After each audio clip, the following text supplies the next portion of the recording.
حال ہمارے ملک کے اندر پیدا ہو چکی ہیں ابھی سر کیا سمجھتے ہیں کہ ان کو ہم ٹھیک کیسے کر سکتے ہیں اور یہ پیدا ہوئی کس طرح سے ہیں اور یہ جو ان سے اگر حالات اسی طرح چلتے رہے تو ہم کس طرف جا رہے ہیں تھوڑا سا اس کو ایکسپلین کیجیے گا سر.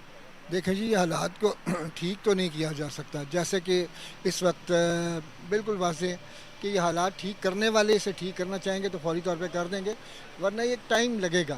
یہ ایک پروسیس ہے، یہ ٹائم لگے گا، کیونکہ اس وقت جو حالات ہیں وہ مطلب جو سیاسی قوتیں یہاں پہ حکمران بھی ہیں، جو پارٹی حکومت کر رہی ہے وہ بھی حکومت اس کے ہاتھ میں نہیں ہے، مطلب چند نادیدہ ہاتھ جو ہیں وہ اسے کنٹرول کر رہے ہیں. اور جیسے کہ آج عوام جو ہے وہ بے بس ہو گئی ہوئی ہے، عوام کے حقوق جو ہیں وہ بالکل ختم سلب کر دیے گئے ہیں. ایسا تو مارشاء اللہ میں بھی نہیں ہوتا، ایسا تو ایمرجنسی میں بھی نہیں ہوتا. آپ دیکھیں نا، اب پارلیمنٹ نے بھی اپنے حقوق کے تحفظ کے لیے بل منظور کر لیا.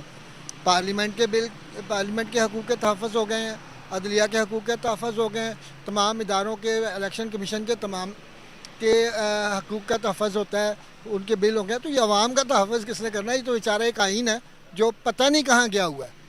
آئین اگر واپس آئے گا تو اس سے ہم پوچھیں گے کہ یہ جو آئین میں لکھا گیا کہ عوام کو یہ تحفظ جسے شک کے تحت دیا گیا، بولنے کی آزادی، صاف پانی کی آزادی، خوراک کی آزادی، رہنے کے لیے چھت کی آزادی، مطلب. اور یہ میں آپ کو بتاؤں، جیسے کہ ایک کھانا ضروری ہے، ہوا ضروری ہے، پانی پینا ضروری ہے، ویسے سپیچ، فریڈم آف سپیچ یہ بھی ضروری ہے. انسان اگر فریڈم آف سپیچ نہیں ہے تو وہ قیدی ہے، آزادی نہیں ہے اس کو. تو جب آزادی نہیں ہے تو بندہ آزاد نہیں ہے تو پھر کچھ بھی نہیں ہے. سر ایک سوال پوچھوں گا یہاں پر آپ سے. ہم نے انڈیا کے ساتھ الگ تو ہو گئے، لیکن اس سے دکھ کی بات یہ ہے کہ آج ہم انڈیا کے نام سے بھی نفرت کرتے ہیں. سر نفرت یہ ہے کہ اگر ہم دیکھیں نفرت اس سے کریں کہ جو ہمارے برابر کا ہو یا ہم سے اوپر درجے کا ہو. سر اگر دیکھے جائے تو انڈیا ہم سے بہت زیادہ ہائی سٹینڈرڈ، مطلب کہ آؤٹ کلاس سٹینڈرڈ کی لائف گزار رہا ہے کہ ایز کمپیئر ٹو پاکستان کے موجودہ سینیریوز دیکھتے ہوئے سر آپ کو نہیں لگتا کہ ہم پر ابھی دشمن بھی ترس کھا رہا ہمارے حالات پر؟ کیا سمجھتے کہ یہ جو حالات ہم دکھا رہے ہیں اس سے آپ کو نہیں لگتا کہ پوری دنیا ہم پر تو مذاق اڑا ہی رہی ہے اور دنیا یہ بھی کہہ رہی کہ پاکستان نے غلطی کر لی کہ انڈیا سے الگ ہو گیا؟ اس کو کیسے دیکھتے ہیں؟ جی، اس میں تو بہرحال اس وقت کی کئی مقتدر شخصیتوں نے یہ کہا تھا، بلکہ کچھ نے تو پیشین گوئی کی تھی کہ پاکستان جو ہے وہ دو لخت ہوگا اور اس کے بعد جو ہے پاکستان کی سروائیول مشکل ہے. لیکن ہم یہ سمجھتے ہیں کہ ایک نظریہ کے بیس پہ یہ پاکستان ملک بنا ہے اور انشاءاللہ تعالیٰ قائم رہے گا. اس میں مطلب ہے اگر اس کو ہم میں آپ سے ایک اور کٹ کروں گا، آپ کو یہاں پر ایک اور سوال پوچھوں گا. سر نظریے کے بیس پر ہم نے اسلام پاکستان تو بنا لیا، لیکن اگر میں بات کروں ہندوستان میں جو مسلمان رہتے ہیں وہ آج سے ہم سے موجودہ جو سینیریو سے پاکستان کے موجودہ حالات سے بہت اچھی زندگی گزار رہے ہیں یا نہیں گزار رہے؟ آپ ایز اے پاکستانی ایک سچے دل سے یہ سوال کا جواب دیجیے گا. نہیں، وہ تو ٹھیک ہے، لیکن پاکستان میں یہ ہوا کہ ہم نے جب قرارداد لاہور پیش کی تھی 1940 میں، مولوی فضل الحق جو تھے انہوں نے، تو اس میں ایک واضح طور پہ لکھا ہوا تھا کہ یہ جو مسلم اکثریت علاقے ہیں ان پہ مشتمل ریاستیں بنائی جائیں گی، اور اس کے ساتھ ساتھ یہ ہوگا کہ جو بھارت میں یعنی کہ جو ہندوستان میں مسلمان رہیں گے ان کے حقوق کا تحفظ بھی پاکستان کے ذمہ ہوگا. لیکن یہ کہ پاکستان تو خود اپنے حقوق کا تحفظ نہیں کر سکا، پاکستان اپنے عوام کو ان کے حقوق نہیں دے سکا. آج تک دیکھیں نا، کسی وزیر اعظم کو ٹینیور پورا نہیں کرنے دیا گیا. ایک بتا دیں پاکستان کا کوئی وزیر اعظم جس نے ٹینیور پورا کیا ہوا، یہاں اس کو ٹانگیں پکڑ کے کھینچ لیا جاتا ہے یا قتل کر دیا جاتا ہے. آپ دیکھیں ہماری بدقسمتی ہے، آج ہم جناح کے نام پہ، قائد اعظم محمد علی جناح کے نام پہ کتنا شور مچا رہے ہیں، لیکن اسی قائد اعظم محمد علی جناح کو جو ہے نا ایک سڑک پہ خراب ایمبولینس پہ اور پھر خراب طیارے پہ لایا گیا اور وہاں اس نے اپنی جان دی. مادر ملت فاطمہ جناح کے ساتھ کیا سلوک کیا گیا جب ایوب خان کی حکومت، غدار. ہاں بالکل، مطلب ایک ہمارے ایک ایم این اے گجرانوالے کے، انہوں نے ایک کتیا کے گلے میں تختی لٹکائی تھی اور یہ ایسا یہ ہوتا رہا اس پاکستان میں. اور اس کے بعد ان کی جو موت ہے وہ بھی آج تک سربستہ راز ہے. اس کے بعد آپ سمجھیں کہ کس وزیر اعظم کو حکومت کرنی تھی؟ ذوالفقار علی بھٹو، اس کے بچوں کو سارے قتل ہوئے. اب دیکھیں کہ یہ کہاں پہ. اس کے بعد ضیاء الحق صاحب خود جیسے کہ وہ کہتے ہیں کہ وہ شہید ہوئے تو ضیاء الحق صاحب کو بھی نہیں بخشا گیا. تو یہ ایک مفادات کی جنگ ہے یہاں پاکستان میں ہمیشہ سے. یہ جو ہے نا ایک مفاد پرست ٹولہ جو ہے وہ کسی صورت میں آئے, کسی جماعت سے آئے, یہاں مفاد پرست ٹولے ہی حکومت کرتے رہیں. اور یہ میں یہ کہتا ہوں کہ پاکستان ٹھیک نہیں ہو سکتا اس لیے کہ سارا کرپٹ مافیا ایک طرف ہے, تو جو چند شرفاء ہیں اور پھر یہ میڈیا آپ کھڑے ہیں. لیکن یہ میں تو یہی کہوں گا کہ میڈیا کو اشتہار نہ ملے تو میڈیا نے کہاں سے چلنا. تو یہ اس کی مجبوری ہے. میڈیا جو ہے نا وہ اپنے مالکان کی جو ہے نا اس پہ خوشنودی پہ عمل کرتا ہے. مالکان کہیں کہ آپ نے یہ لائن اختیار کرنی تو کسی کی کیا ضرورت ہے کہ وہ کوئی اس لائن سے ہٹ کے کوئی دوسری لائن ہو. لیکن میں سمجھتا ہوں کہ جو کچھ بھی ہو رہا ہے, کوئی دلیر صحافی ہیں جو کچھ صحیح حالات لوگوں کو بتا رہے ہیں, ورنہ یہ جو ہے نا ڈیزاسٹر ہے. مطلب ہے اس میں اب سنبھلنے کا چانس جو ہے بہت کم ہے. پاکستان دیکھیں نا اب 13ویں نمبر پہ جو ہے نا پاکستان آ گیا ہوا ہے غربت میں, مہنگائی میں اس ایشیا کا سب سے مہنگا ترین ملک ہے. حالانکہ جو ڈیفالٹ ہو چکا ہے سری لنکا وہ 17ویں نمبر پہ ہے, 17th نمبر پہ ہے. تو پاکستان تو اس سے بھی نیچے جا چکا ہے. تو ہم صرف دعائیں کرتے رہیں گے, ہم صرف یہ خوش فہمیوں میں مبتلا رہیں گے کہ پاکستان جی اللہ تعالیٰ کی رحمت سے 27ویں رمضان کو منا اور اس سے کچھ نہیں ہو سکتا. پاکستان قائد اعظم نے بھی کبھی نہیں کہا کہ یہ, اس نے کہا کہ ادارے وغیرہ جو ہیں یہ جو ہیں ان کی عزت نہیں ہے, ان کی کارکردگی ہونی چاہیے. عزت عوام کی ہے, اور جب عوام کی عزت ہی نہیں ہوگی تو پھر یہاں پہ کیا ہوگا؟ کچھ بھی نہیں ہوگا. جب کہ آپ دیکھیں کہ جب عوام کی عزت نہیں کی, خواتین کے ساتھ کس بربریت سے پیش آیا جا رہا ہے. سیاسی رہنماؤں کے ساتھ, کوئی بھی سیاسی رہنما کسی بھی جماعت کو, سیاسی رہنماؤں سے کون سا طریقہ ہے جس پہ مطلب ہے نا وہ عمل کیا جا رہا ہے. مطلب یہ انہوں نے کی لائن ہی شروع دن کیا کہ خوف و دہشت کا بازار گرم کریں اور خوف و دہشت بیٹھا دیں. لیکن یہ خوف و دہشت اور یہ MNA MPA ٹوٹنے, اس سے کوئی فرق نہیں پڑے گا. کیا کسی نامزد جو ٹکٹ ہولڈر MNA یا MPA جو ہے وہ اگر پارٹی چھوڑ دے گا تو پارٹی کی ووٹ کم ہوگی؟ نہیں, وہ ووٹ نہیں کم ہوگی, صرف MNA MPA ہی چھوڑے گا. آپ اس میں دیکھ لیں کتنے لوگ چھوڑ کے گئے مختلف جماعتوں سے, ان لوگوں کی کوئی ویلیو نہیں ہوتی. اب وہ زمانہ گزر گیا ہے کہ وہ جو ایک ووٹ بینک ہوتا تھا کسی شخص کا, اب اس وقت تو سارا ووٹ بینک جو ہے ایک ہی جماعت. یہاں پر ہم کھڑے ہو کر یہ کہہ دیتے ہیں کہ بھائی ہمیں اپنا ملک سے بہت زیادہ محبت ہے. فی بندہ ہمارے پولیٹیشین بھی یہ کہتے ہیں. آپ نے کبھی کسی پولیٹیشین کے اندر جب سے پاکستان بنا اس ملک کے لیے محبت دیکھی ہے کہ یا صرف اپنی جیب کے لیے آتے ہیں؟ کبھی آپ نے کسی پولیٹیشین کو دیکھا ہو کہ بھائی اس نے لڑا ہو کہ ملک کے لیے کہ بھائی یہ ملک میرا ہے, میں اس کے لیے کام کروں گا, اس کے لیے بھی جان بھی دوں گا. لیکن آپ کوئی تاریخ پاکستان کی بتاتی کہ کسی پولیٹیشین نے یا کسی جرنل نے کسی پاکستان کے لیے اتنا بڑا قدم اٹھایا ہو؟ تو آپ بتائیے گا اگر کسی ایک نے بھی اٹھایا ہوتا تو پاکستان کا یہ حال ہوتا؟ نہیں, آپ وہاں غلط ہیں. وہ اس طرح غلط ہے کہ انہوں نے کہا کہ پاکستان میرا ہے. میں پاکستان کے لیے نہیں ہوں. میری جائیدادیں, زمینیں, دولت یہ پاکستان کے لیے نہیں, پاکستان سارا میرا ہے لوٹنے کے لیے.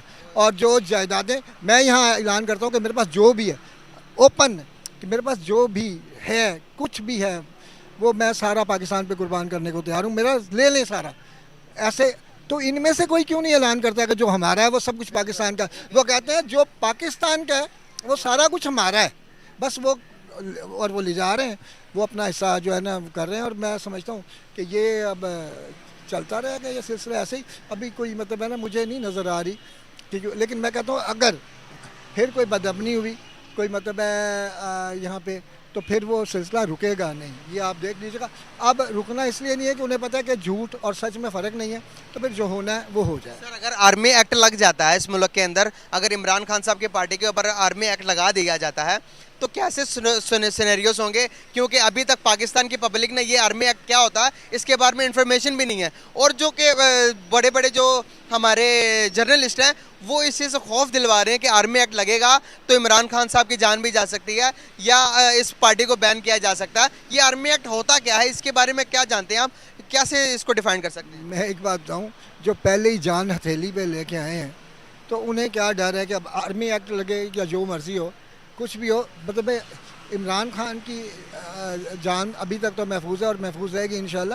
پھر باقی لوگ بھی پاکستان میں بستے ہیں, باقی سیاستدان بھی یہاں رہتے ہیں, تو پھر ان کو بھی سوچنا پڑے گا کہ وہ پاکستان میں رہیں یا پاکستان سے, کیونکہ پاکستان میں یہاں پہ وائلنس کے بعد پھر یہ سیاستدان کوئی بھی ہو کسی بھی جماعت سے, ان کی جان محفوظ نہیں رہے گی. یہ بالکل آپ کو لگتا ہے کہا جا رہا ہے کیا اس طرح سے عمران خان کے سپورٹ میں جتنا کو ڈرایا جا رہا ہے, کیا عمران خان کے سپورٹ کے اندر لوگ کھڑے ہوں گے فیوچر میں؟ ڈر, خوف اور دہشت کی جو ہے نا زبان, وہ کبھی بھی جو ہے نا کامیاب نہیں ہوتی.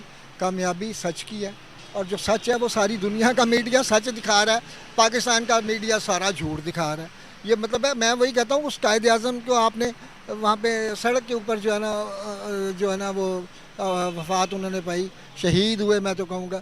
تو یہ تو آپ مطلب اب کیا چاہتے ہیں اس قائد اعظم کے گھر کو جو آپ نے کور کمانڈر, ہمیں تو پتہ ہی نہیں تھا کہ وہ جناح ہاؤس ہے. وہ تو 2-3 دن سے مطلب ہے نا پتہ چلا کہ وہ جناح ہاؤس ہے, ورنہ وہ تو کور کمانڈر ہاؤس تھا. جو لوگ گئے ہیں انہیں شاید کچھ کو برگلایا بھی ہو, کچھ لوگ ویسے بھی گئے, کچھ لوگ تو ان کے اپنے بھی تھے, تو ان کو بتایا گیا تھا کور کمانڈر ہاؤس ہے. اب جناح ہاؤس میں جو قائد اعظم محمد علی جناح کی, اور قائد اعظم محمد علی جناح کی اگر وہ رہائش تھی تو قائد اعظم نے میرے خیال میں وہاں رہائش بھی نہیں رکھی, نہ ان کو رکھنے دی گئی. وہ تو مطلب بکتے رہے, چلتا رہا. اور پاکستان بننے سے قبل ایک ہمارے بیرسٹر ہیں, انہوں نے کیس بھی کیا تھا اس کا. جی ہاں, وہ کیس ابھی تک التوا میں ہے, پاکستان بننے سے قبل تھا, وہ بھی آج ہائی کورٹ میں ہوگا. یہاں پر اتنے کیسز پینڈنگ پر ہیں کہ میں آپ کو بتا نہیں سکتا کہ کون کون سے کیسز پینڈنگ پر ہے.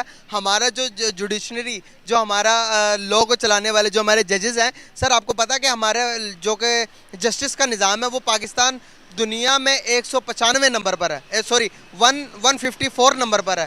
سر ہم اس نظام, اس انصاف والے نظام کو لے کر کب تک چلیں گے؟ اللہ تعالیٰ بھی کہتا ہے کہ جب تک تم تولو کے برابر نہیں, اگر تم انصاف نہیں دو گے تو میں اس قوم کو نسل و نابود کر دوں گا.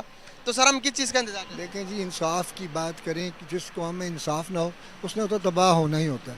کہ چرچل نے جب نازی طیارے جو ہیں وہ لندن کی سے اینٹ بجا رہے تھے تو ان سے سوال کیا گیا تھا کہ کیا برطانیہ سروائیو کرے گا, یہ جنگ جیتے گا؟ اس نے کہا کیا برطانیہ کی عدالتوں سے عام آدمی کو انصاف مل رہا ہے؟ تو انہوں نے کہا جی مل رہا ہے. تو اس نے کہا برطانیہ کبھی یہ جنگ نہیں ہار سکتا. یہاں تو آپ دیکھیں ایک غلطی پہ اللہ تعالیٰ نے قوموں کو تباہ کیا. وہ ساری غلطیاں ہم احد ساری موجود ہیں. ہاں جی بالکل. غزوہ احد کے اندر حضور صلی اللہ علیہ وسلم کی صرف ایک احکام کو نہیں مانا تو پوری جنگ ہم ہار گئے. بالکل نہیں, اس میں حضور پاک صلی اللہ علیہ وسلم کا ارشاد ہے کہ جو ملاوٹ کرتا ہے وہ ہم میں سے نہیں ہے, جو کم تولتا ہے وہ ہم میں سے نہیں ہے, یعنی کہ از ناٹ مسلم. تو مطلب یہ دیکھیں, اور ایک جرم پہ اللہ تعالیٰ نے بستیوں کی بستیاں جو ہے نا تباہ کی, پلٹا دی گئیں, پتھر برسا دیے گئے, غرق کر دی گئیں. تو ہم میں تو وہ سارے جرم جو ہیں, وہ سارے گناہ جو ہیں ہم وہ کر رہے ہیں. تو پھر اللہ تعالیٰ سے ہم رحمت کے طلبگار بھی ہوتے ہیں. تو یہ اللہ تعالیٰ کا کرم ہی ہے ابھی تک کہ ہم جو یہاں پہ سروائیو کر رہے ہیں, کچھ چل رہے ہیں. تو باقی دعا ہی کی جا سکتی ہے, یا پریکٹیکلی جو ہے نا مجھے کچھ نظر نہیں آ رہا. بہت زبردست سر, بہت اچھا لگا آپ سے بات کر کے, تھینک یو سو مچ. یہاں پہ کیا کرتے ہیں؟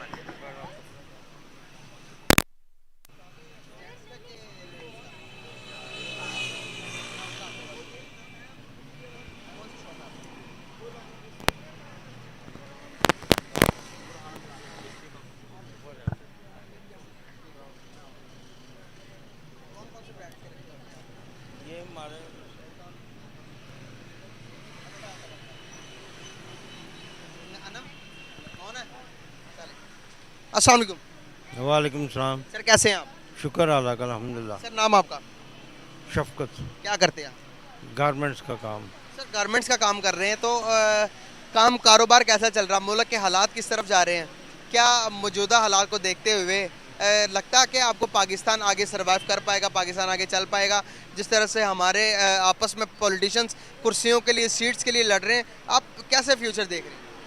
یہ فیوچر جو مجھے نظر آ رہا ہے نا, وہ زیرو نظر آ رہا ہے. تو کاروبار جو ہے نا ٹھپ ہو چکے ہیں. بس جو ہے نا بس اسی طرح ہی آرام سے بس جیب خرچ کے ساتھ ہی چل رہے ہیں, سروائیو کر رہے ہیں. سر ذمہ دار کون ہے ان حالاتوں کا؟ یہ ان حالات کا کچھ لوگ یہ کر رہے ہیں کہ بھی ہم جو آگے نا ملک کو ایسے کر دیں گے, ویسے کر دیں گے. لیکن آج تک ہم نے یہی دیکھا ہے کہ کچھ بھی نہیں کیا کسی نے بھی, جو بھی آیا ہے میں نے نا تقریباً ایوب خان کے ٹائم سے میں ذرا تھوڑا دیکھتے ہیں لوگوں کو۔ دیکھتا ہوں لوگوں کو، لیکن جو نا آج تک کوئی بھی بندہ پاکستان کے لیے کوئی نہیں سوچتا، پاکستان کے مفاد کے لیے کوئی نہیں آیا۔ کوئی نہیں آیا۔ سر مثال دوں گا یہاں پر ایک، ابھی ریسنٹلی جو بھارت ہے، جو جسے ہم اپنا دشمن کہتے ہیں، لیکن وہ تو کہتا ہے آپ ہمارے دشمن کے بھی لائق نہیں ہو۔ سر بھارت کے اندر